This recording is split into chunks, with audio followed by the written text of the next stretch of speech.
이번 15화에서는 율리우스 일행과 로이의 결착, 알과 카펠라의 결착, 그리고 오토 일행과 라이의 전장에 베아트리스가 난입하며 한 화가 끝나게 되었습니다. 먼저 알은 여전히 카펠라와 싸우며 몇 번이고 그녀를 베어낸 이유였습니다.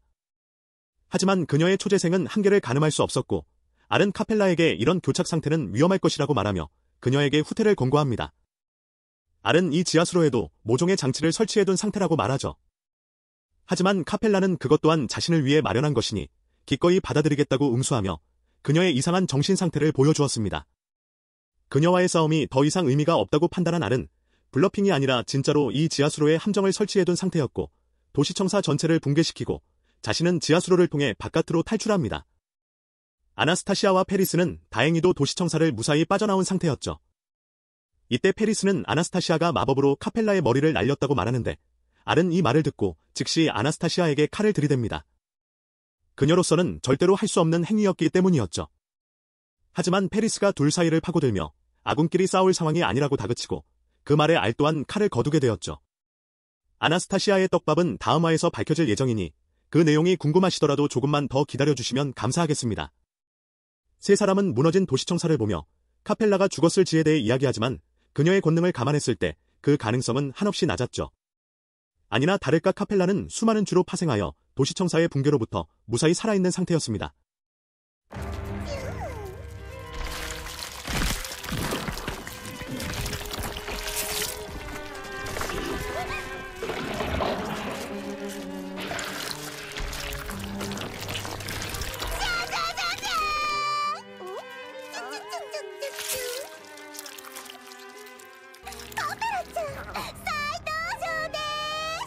그녀에게 다시 경계심을 올리는 세 사람이었지만 카펠라는 이만 이곳을 물러가겠다는 뜻을 밝힙니다. 그녀의 복음서가 후퇴를 서술했던 것이었습니다. 알은 그녀를 순순히 돌려보낼 생각이 없었지만 카펠라는 수많은 아수들을 불러들이며 결국 세 사람은 카펠라를 뒤로하고 아수들을 피해 도주를 할 수밖에 없었죠. 생명을 그 누구보다 소중히 생각하는 페리스는 생명을 모독당한 아수들의 모습을 보며 깊은 슬픔을 느꼈고 그의 목소리를 들은 라인하르트가 이들의 전장에 뛰어들며 아수들을 일격에 퇴치합니다. 참고로 그의 표정에서 이전화에 있었던 사건이 그에게 얼마나 큰 영향을 주었는지 짐작할 수 있었습니다. 특히 검성이라는 역할을 강조하는 모습은 하인켈과 비렐름의 말이 얼마나 그에게 비수가 되었을지도 알 수 있었죠. 이렇게 세교과의 전장은 무승부로 마무리되며 결국 그녀가 도시 곳곳에 남긴 상처들은 아물 기회를 잃어버리게 되었습니다. 한편 율리우스와 리카드는 로이와 전투를 시작합니다. 율리우스는 첫 공격에 자신의 필살기인 알 크라우젤리아를 사용하지만 로이는 그 기술을 이미 알고 있다고 말하며 가볍게 회피합니다. 애니에서는 다소 느리게 보이지만 원작의 설정대로라면 알 크라우젤리아는 화살의 속도에 비견될 정도로 빠른 공격입니다.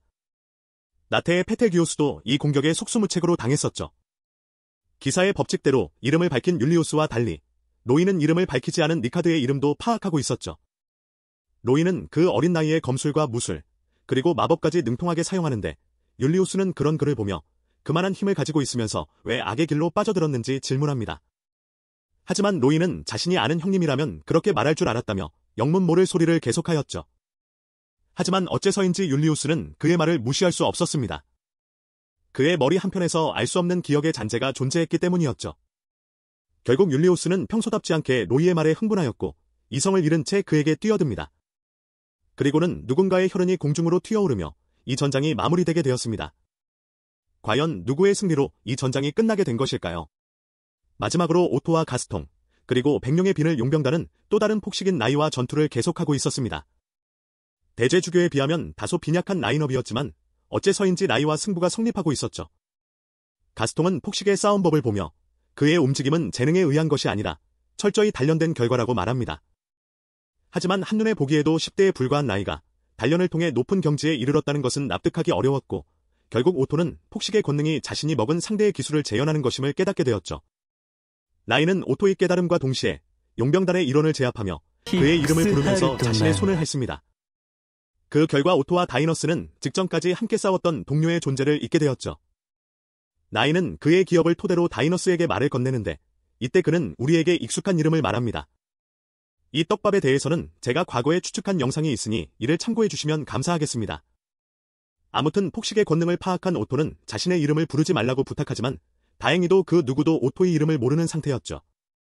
지금까지 메인 디신 오토의 이름을 알아내기 위해 이들과 적당히 상대해주던 나이였지만 자신의 권능을 알아낸 오토를 보며 이들을 진심으로 상대하기로 결심합니다. 전투형 내정관인 오토답게 나이의 품속에 몰래 마정석을 넣는 데 성공하지만 나이는 그 폭발을 자신의 상의와 함께 흘려넘겼죠. 그의 상체에는 무수한 흉터들이 있었고 오토는 그 모습을 보며 그가 악의 길로 빠져든 이유를 짐작하게 되었습니다. 하지만 나이는 순식간에 오토와 거리를 좁히며 그의 이름을 알아내기 위해 그를 고문하기로 결심하였죠.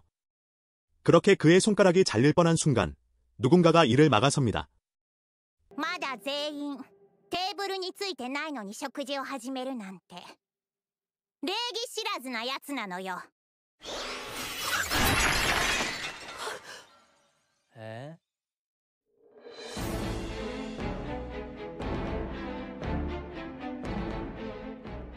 스바루와 주변 사람들을 치료하느라 만화를 다 써버리고 쓰러졌던 베아트리스이지만 어째서인지 눈을 뜨고 절체절명의 오토를 구해내는데 성공하였죠. 무심코 베아트리스의 이름을 부를 뻔한 오토는 재빨리 자신의 입을 막지만 나이는 이미 그녀의 이름을 알고 있었습니다. ロズワール・エル・メイザース辺境伯が使用人筆頭。今はただ一人の愛しい人、いずれ英雄となる我が最愛の人、夏木スバルの買い添え人レムだったかな。 두 사람은 에밀리아 진영의 원수가 눈앞에 존재였음을 깨닫게 되었고 이들은 나이를 스바루에게 보내지 않도록 이 자리에서 그를 쓰러뜨리기로 다짐하였죠. 이렇게 이번 15화도 마무리되게 되었는데 지금까지의 전장은 모두 승리를 쟁취한 반면 카펠라와의 전장은 다소 굴욕적인 모양새로 무승부가 나게 되었습니다. 그녀가 도시에 입힌 피해들을 고려한다면 패배라고까지 생각할 수 있을 것 같습니다. 또한 승부의 행방을 모르게 된 로이와의 전장도 어떤 결과가 났을지 매우 궁금하실 것 같습니다. 이렇게 이번 화는 다소 답답한 결말로 마무리될 뻔했지만 마지막 순간에 극적으로 등장한 베아트리스 덕분에 나이와의 전장은 희망이 생기게 되었습니다. 어느덧 길고 길었던 3기는 마지막 1화만을 남기게 되었는데 다음 화의 제목은 프리스텔라 공방전의 결과입니다. 말 그대로 다음 화에서는 모든 전장이 마무리될 예정이며 아나스타시아의 떡밥 등 지금까지 궁금하셨던 의문들이 많이 풀리게 될 것으로 예상됩니다. 그리고 신랄 같은 희망이지만 사기의 가능성도 다음 화를 통해 유추할 수 있을 것이라고 생각됩니다. 앞으로 1화면 3기가 마무리된다고 생각하니 조금 아쉬운 감정이 들지만 남은 1화도 잘 마무리되어서 이번 3기는 좋은 평가를 받게 되면 좋겠습니다. 이렇게 15화 리뷰를 마치고 저는 다음 16화 리뷰로 돌아오겠습니다. 시청해주셔서 감사합니다.